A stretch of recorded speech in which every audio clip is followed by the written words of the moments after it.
I think what observing my family and teachers around me has taught me is that to be a good teacher is not easy. It's not straightforward.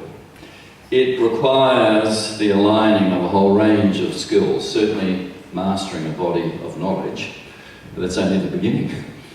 The next bits are all that educational Piaget and the educational theorists' development of how you learn and how you cope with different cultures and questions.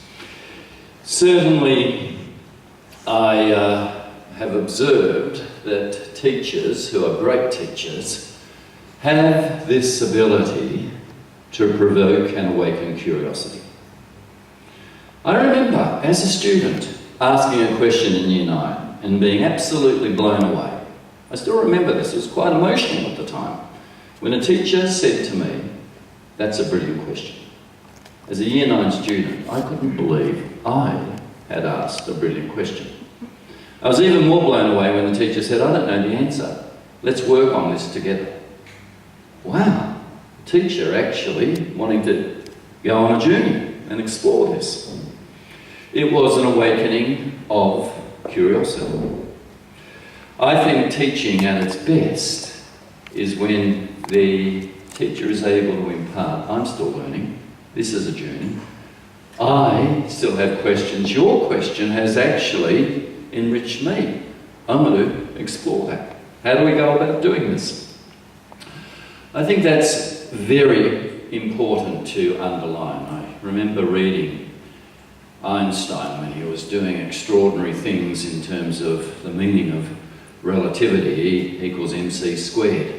Never quite sure what that actually meant, but I learned the formula.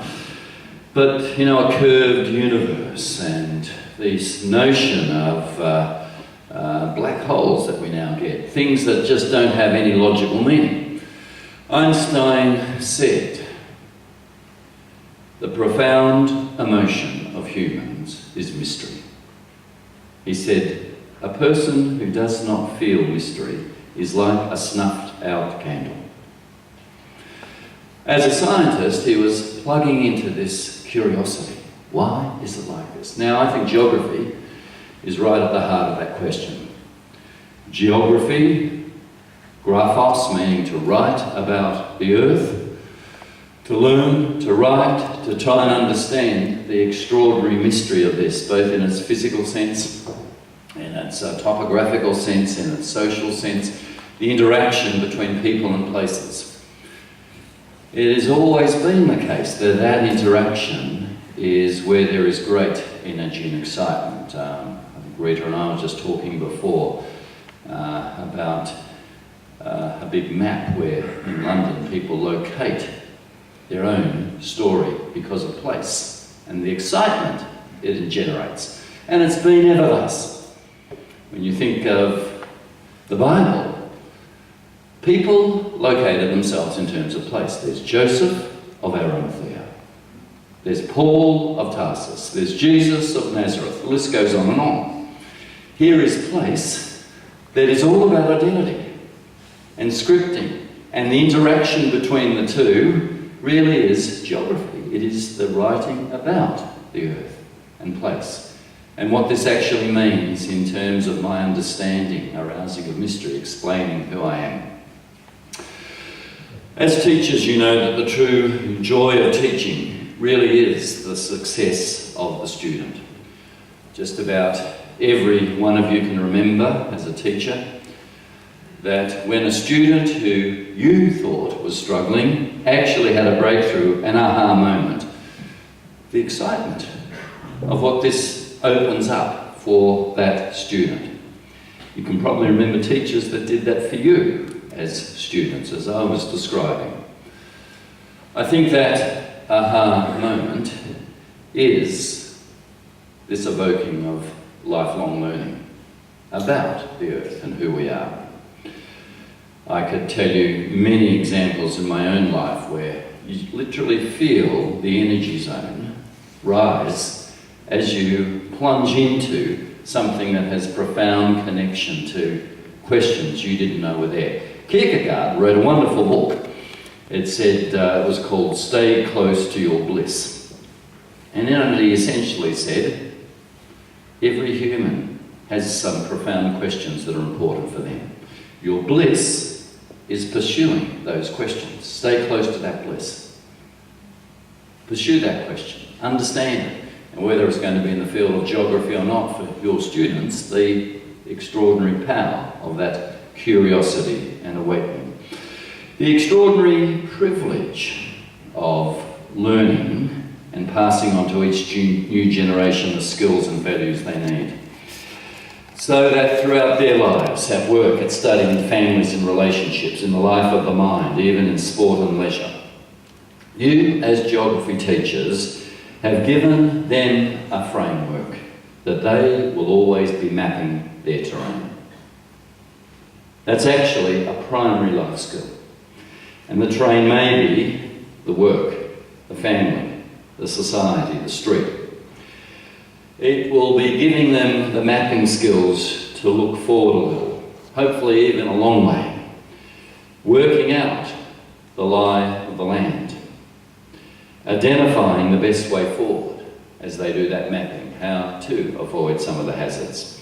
And over time and with experience, learning to make sense of the world, to understand the processes and systems that go into making this world the way it is. This is why it is such a fundamental, in my view, should be core curriculum compulsory subject. It is about writing and mapping the terrain and bringing the accumulation of observation, measurement, analysis, perceiving of space, sense of place, to how you make judgments. On the basis of those judgments, how you act. So many of those skills are needed if you are going to reach your full potential.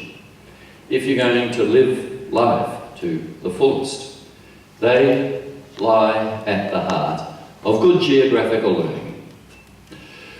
Well, these are some of the reasons why I'm delighted and honoured to be the patron of this association. Michael Palin, current president of the Royal Geographical Society, has noted, geography explains the past, it illuminates the present, and it prepares us for the future. What could be more important than that? It's another way of actually talking about the writing, mapping of the terrain, geo, the earth. I would like to suggest nothing probably is more important than the future. The past will get reinterpreted and there will be culture and history wars over it, but it will stay the same. The future can be what we make it. Geography, well taught, allows students to understand their world, that human physical environment interaction. That understanding is a key to actually help them unlock the shape of their future, to find ways to come to grips with those future challenges. Well, you know the challenges, I can just list them briefly. Globalisation, not just of economic life, but of communications, culture, migration and travel. Just the extraordinary reality that if we are to survive, or do and can survive the 21st century, it will only be because our thinking and skill set has allowed us to say we have to function as a global village. There's no other way we can make it through the 21st century now. We can't pull up the drawbridge here in Australia, an island continent, saying, well, we're okay, if trees are being cut down in Indonesia and in Brazil, and our coal exports that might have saved us from the global recession are contributing to the increase of carbon in our atmosphere, the profound interdependence of our world, that it is a waterbed. You press down here, it comes up here. This globalisation means we have to have a skill set that says we are a global village. We have to think in those terms. It's no longer just about us.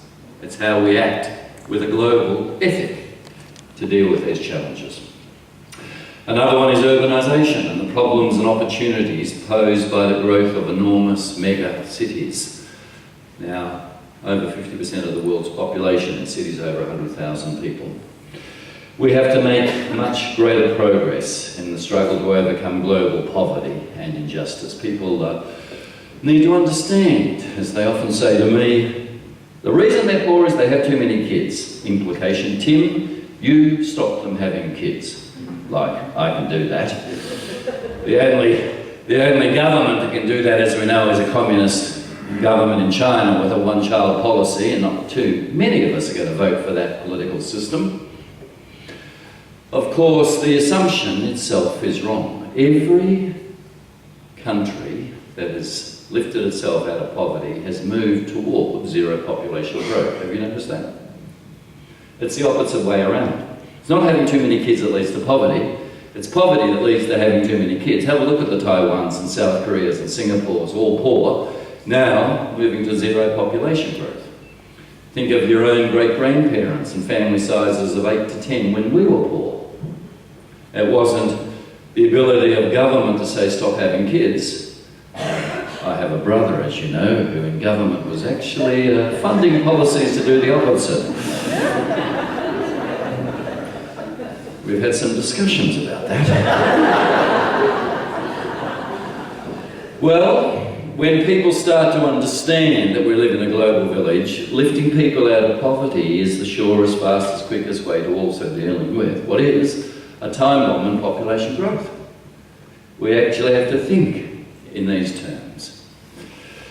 We have to create a culture of peace and mutual understanding in a world of diversity and difference. I'm glad the US, after this terrible tragedy of Congresswoman Gifford being nearly killed, and she's still recovering, and 6 others dying, that at least there is a debate about the language. Crosshairs, shoot, fight, reload. We've been following how, at last, hopefully, Americans are waking up to the possibility that rhetoric and language that is warlike can have a whole range of consequences. And of course, and I've already touched on this, the huge challenge of climate change, perhaps the challenge of our times. The challenge that for a while there was 2 words that even now in Australian politics you did not dare speak to those words. It did claim a Prime Minister, it did claim a Leader of the Opposition. Extraordinary political toxicity to those words, climate change. And yet, without confusing weather patterns, which is completely separate to climate change, people starting to say, why are we seeing such erratic weather and storms and cyclones and surges? What is actually going on? Well, actually, the scientists have been telling us over and over again. And because science always has to allow a minute amount of doubt, those who peddle the doubt move in, create the seeds of distrust. I mean, we didn't finally prove even Einstein's third consequence. There was 3 consequences of EMCT, 2 as he postulated it. The third one we couldn't actually prove until 1960. The beautiful theory was in place. The world accepted it. Science always has some lag time to show this impact. We are hearing again and again with the modelling, we are in trouble. We have to face up to this. Geography teachers are the best placed, I think, between some of the weather and climate change issues, the hard and the soft and the attitudinal. The attitudinal, which is profoundly important to undo and expose. I find it personally very distressing that what drives human history, and we see this in our World Vision work, we're in over 60 countries, World Vision Australia, 100 countries, the World Vision Partnership. What drives history literally is this desire by parents to see a better future and opportunity for their children.